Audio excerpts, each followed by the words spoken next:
Assalamualaikum warahmatullahi wabarakatuh. Kembali lagi bersama saya dengan Andre di sini. Kiranya video-video saya menjadi bahan-bahan inspirasi, juga bahan-bahan renungan buat saudara-saudara Muslim semuanya.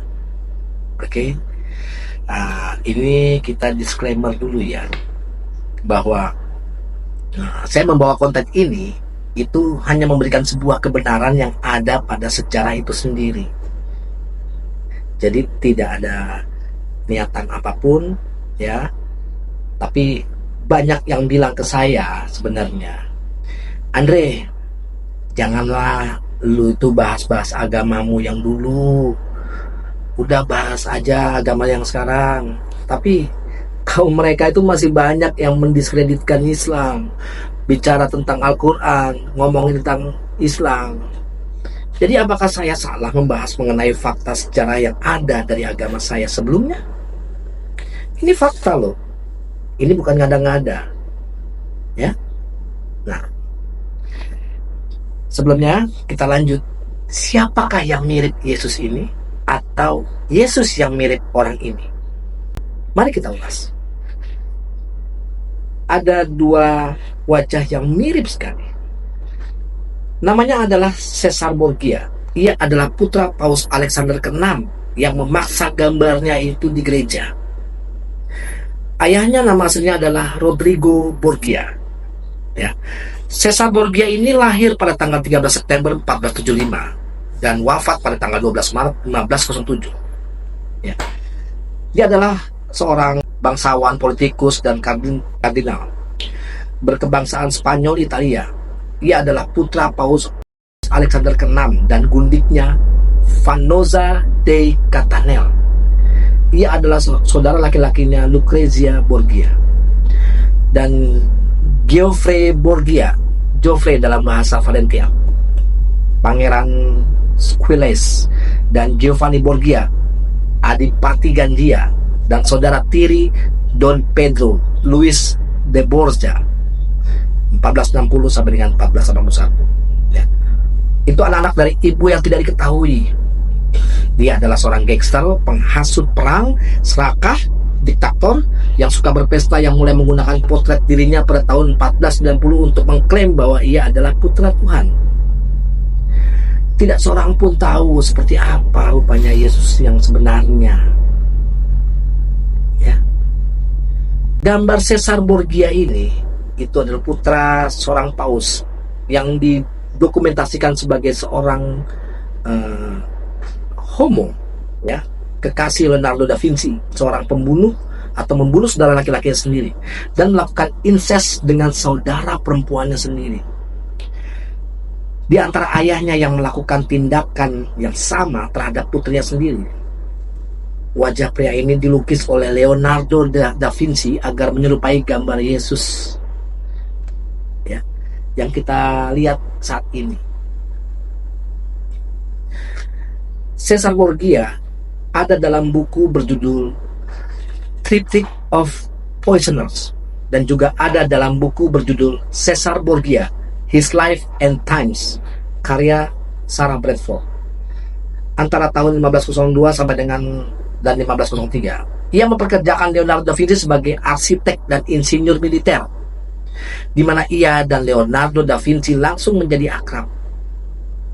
Mereka menjadi kekasih. Ya, untuk mengungkapkan cintanya kepada Caesar, Leonardo melukiskan banyak gambar dirinya. Ayah Caesar, Rodrigo Borgia, yang kemudian menjadi Paus Alexander ke-6 di bawah otoritas elit gereja Katolik, memasang gambar putranya sebagai Yesus Kristus ini di dunia barat. Ya. Caesar ini berhubungan seks dengan saudara perempuannya sendiri, Lucrezia, dan ia membunuh saudara Giovanni pada tahun 1497.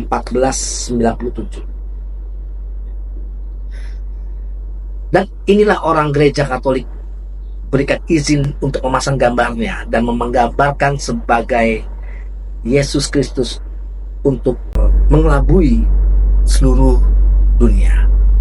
Ya. Nah, sebenarnya sudah apa namanya? Sudah tertulis di Bible. Saudara, sudah tertulis di Bible mengingatkan dan udah mengingatkan di Bible. Contohnya di 1 Yohanes 4 ayat 1.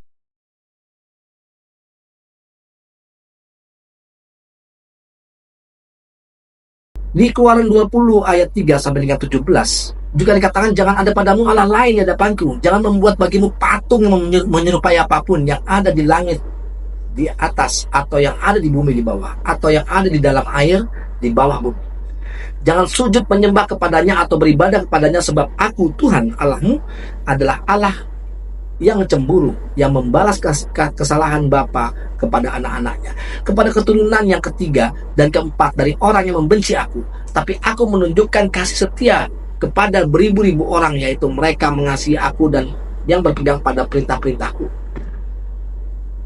Jangan menyebut nama Tuhan Allahmu dan dengan sembarangan.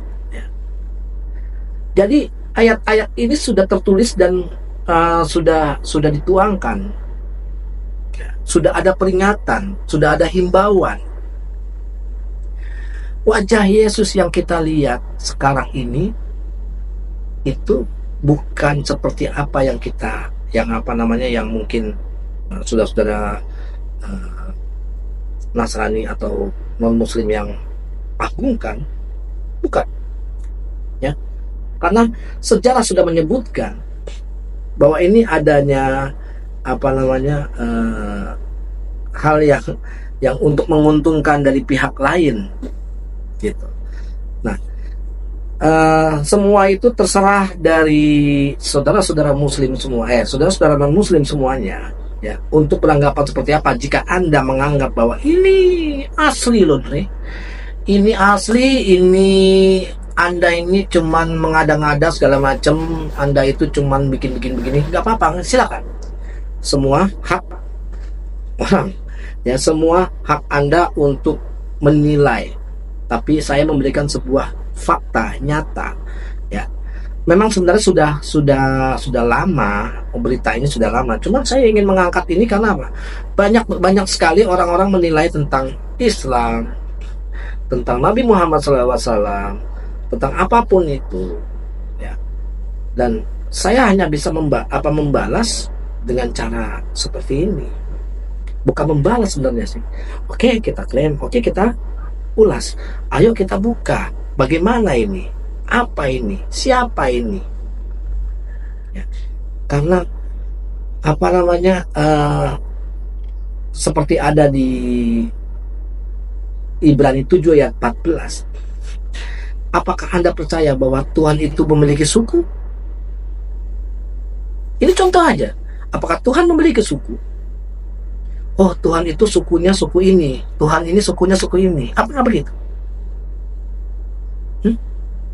Apakah tidak ada kecemburuan dari suku lain? Di Ibrani 7:14 dikatakan, sebab telah diketahui semua orang bahwa Tuhan kita berasal dari suku Yehuda.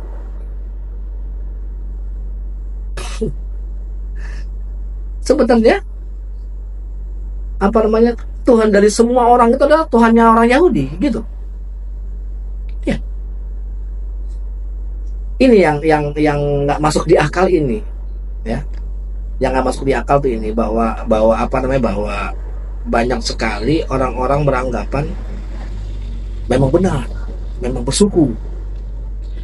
Oh enggak, kalau di hidup di bumi itu bukan layaknya sebagai Tuhan, tapi dia adalah Tuhan tapi menjelma sebagai manusia. Ya, kita buka lagi di 1 Yohanes 4 ayat 1 sampai dengan 3. Ya, jadi biar teman-teman atau saudara Muslim memahami, ya, tujuan saya ini adalah untuk mencegah adanya upaya-upaya pemurtatan, ya. Jadi video-video saya ini khusus untuk saudara-saudara Muslim, biar paham, biar tahu, dan terhindar dari pemurtatan dari para misionaris-misionaris yang mencoba untuk menghasut Anda untuk supaya membuat Anda berpaling dari Islam. Ya, saya pribadi untuk menguatkan akidah Islam. Saya pribadi yang 42 tahun baru dibuka pemikirannya bahwa saya itu memilih sesuatu hal yang benar, Ya, walaupun banyak resiko-resiko yang saya hadapi, banyak sekali resiko-resiko yang saya jalani, tapi alhamdulillah apapun resikonya itu saya jalani dan saya hadapi. Ya, nah intinya bahwa niat saya begini ya untuk mencegah adanya upaya-upaya pemurtadan. Banyak sekali teman-teman kita, Kodonditan, Bang Zuma, atau yang para mualaf Ustadz Kainama segala macam, itu mencoba untuk menjaga akidah Islam, dan mereka membahas tentang masalah hal ini adalah untuk memberikan edukasi kepada teman-teman muslim semuanya supaya tidak terjerat dari hasutan-hasutan para misionaris, ya, dan bisa memahami, ya. Jadi ini menjadi bahan renungan juga buat teman-teman muslim semuanya, juga bahan-bahan edukasi buat saudara muslim. Kalau misalkan ada orang-orang non muslim yang membahas tiba-tiba, Andre nggak begitu, ya nggak usah dengerin video saya, nggak usah tonton video saya. Anggap aja video saya ini adalah bentuk orang nggak paham, ya. Tapi teman-teman muslim bisa membuka sendiri, bisa paham sendiri, ya. Jadi untuk mencegah, paham ya. Jadi tidak ada niatan apapun, semuanya itu hanya untuk mencegah. Oke, ya, insya Allah menjadi berkah, insya Allah menjadi renungan buat teman-teman muslim semuanya. Terima kasih, mohon undur diri. Wassalamualaikum warahmatullahi wabarakatuh.